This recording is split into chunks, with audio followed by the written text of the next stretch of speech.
Dato Sri Tuan Ibrahim Tuan Man, Minister of Environment and Water of Malaysia. Mr. Henk Ovink, Special Envoy for International Water Affairs, the Netherlands. Dato Sri Ir Dr. Zainu Ujang, Secretary General, Ministry of Environment and Water. Panelists from Malaysia and the Netherlands, moderator and colleagues. Good afternoon and welcome to the 4th Malaysian-Netherlands Water Dialogue on the theme Managing Water Pollution, an Integrated Solution Approach. The Netherlands Embassy has a long and profound relationship with the water sector in Malaysia. And since the first Water Dialogue organized in 2018, the objectives remain the same: to foster collaboration, discussion and knowledge exchange between experts from both countries on topics related to the water sector.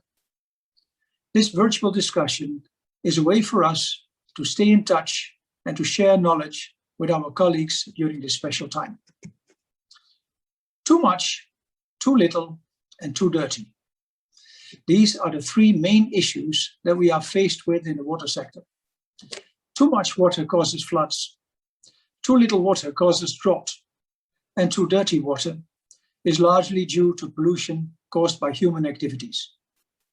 Water is one of the most precious resources on Earth, and yet we often neglect our responsibility in protecting it. Activities from the agricultural sector, accidental or illegal releases from commercial and industrial facilities, and runoff from urban areas are just some examples of how harmful chemicals and pathogens entered into the environment, thereby polluting the rivers, lakes, and oceans. This widespread problem of water pollution is harming human health, and it may be useful for everyone to reflect on the severity of this issue. The pressure on the environment is huge everywhere, and it is hard work for the water sector alone to manage a good functioning water system. Therefore, we need to work together across the water supply chain for a water secure future for everyone. The Netherlands has a long history of water management, and we believe that only by connecting all partners with practical experience, theoretical knowledge, and innovative technology, the best solution can be designed to overcome water pollution in both countries. I hereby wish you a successful discussion session. I thank you for your attention.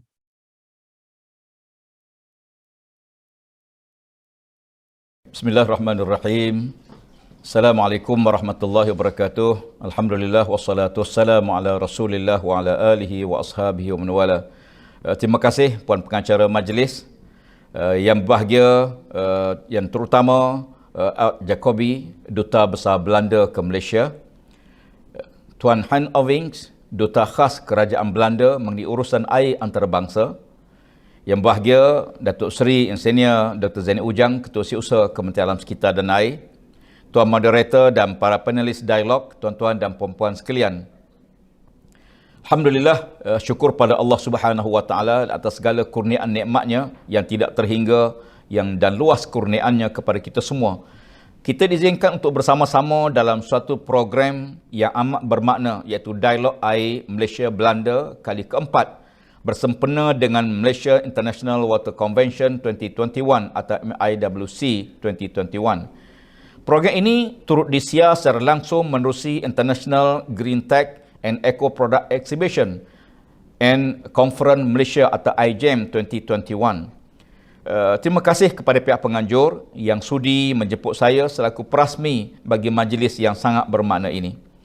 Tuan-tuan dan puan-puan yang dihormati sekalian, Al-Quranul Karim dalam surah Ar-Rum ayat 41 memperingatkan kita semua sebagaimana firman Allah Ta'ala, Zaharal fasadu fil barri wal bahri bima kasabat aydin nas liyuziqahum ba'dal ladzi amilu la'allahum yarji'un. Maksudnya, telah berlaku kerosakan di daratan dan di lautan disebabkan tangan-tangan manusia, di mana timbulnya keadaan tersebut kerana Allah hendak merasa kepada manusia sebahagian daripada apa yang mereka lakukan. Mudah-mudahan semua mereka akan kembali yang insaf dan membetulkan kesilapan tersebut. Tuan-tuan dan puan-puan sekalian, pencemaran dan sabotaj terhadap alam sekitar yang dilakukan oleh tangan-tangan manusia akhirnya akan terpalit kepada kehidupan manusia dan haiwan seluruhnya. Kesan yang dialami akan menyebabkan manusia menanggung keperitan dan kesengsaraan hidup yang tidak terperi. Tindakan ini tidak boleh dikompromi. Justru usaha membudayakan kesedaran, penggubalan dasar dan penguatkuasaan undang-undang mesti berjalan seiring agar kelestarian alam akan terus menjadi wacana utama dalam kehidupan rakyat sehari-hari.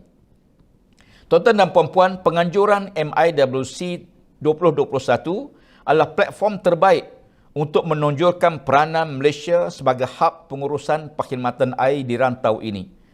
Penglibatan lebih 40 syarikat nasional dan antarabangsa serta lebih kurang 400 peserta dalam konvensyen ini adalah suatu pengiktirafan terhadap negara kita. Tahniah dan terima kasih. Tema dialog pada kali ini ialah Managing Water Pollution in Integrated Solution Approach. Merupakan suatu tema yang sangat relevan serta selari dengan peranan KASA dalam melestarikan pengurusan sumber air dan alam sekitar. Saya optimis perkhidmatan air yang diurus secara bersepadu akan menghasilkan sistem yang cekap, efektif dan sistematik, terutama dalam menangani masalah pencemaran sumber air. Tidak nafikan, insiden pencemaran sumber air mendatangkan kesusahan kepada rakyat. Selain daripada itu, ia juga menyebabkan kerugian ekonomi dan lebih teruk lagi, melibatkan maruah negara di mata dunia.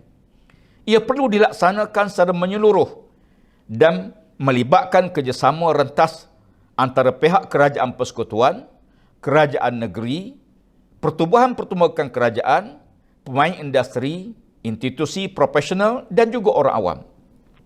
Justru penganjuran dialog air Malaysia-Belanda kali keempat ini wajar diiktiraf sebagai suatu wahana percambahan fikiran, pengalaman, teknologi dan kepakaran antara negara. Selain daripada itu, secara komersialnya, saya juga menganggap dialog ini juga berpotensi untuk meneroka peluang-peluang perniagaan dan pelaburan baru yang memberi keuntungan kepada kedua-dua pihak. Tuan-tuan dan puan-puan sekalian, saya kagum dengan kreativiti Belanda dalam menangani isu pencemaran sumber air, antaranya penganjuran plastik tourism atau pelancongan plastik yang bertujuan untuk membersihkan terusan kota Amsterdam daripada sisa buangan plastik.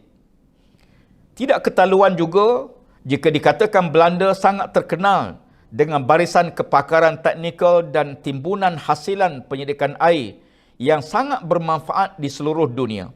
Malah, saya dimaklumkan ramai jurutera Jabatan Pengairan dan Saliran JPS mendapat latihan intensif daripada Institut Pendidikan Belanda seperti Universiti Teknik DAF atau TU DAF dan IHE DAF Institute for Water Education atau IHE DAF. Tahniah dan terima kasih di atas sumbangan yang telah diberikan. Selain itu, dalam bidang pendidikan, saya mencadangkan agar Institut Pendidikan Air Kebangsaan Malaysia atau ringkasnya NAHRIM dapat menjadikan kerjasama dengan KWR Water Research Institute untuk menjalankan pendidikan dan inovasi sektor air. Kerjasama ini boleh dimeterai dalam bentuk memorandum persefahaman ketika Expo Dubai 21 nanti.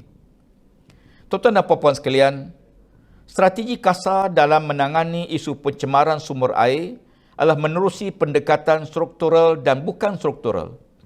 Bagi pendekatan bersifat struktural, KASA menerusi agensi Jabatan Pengairan dan Saliran mewujudkan pelan pengurusan lembangan sungai bersepadu atau Integrated River Basin Management (IRBM).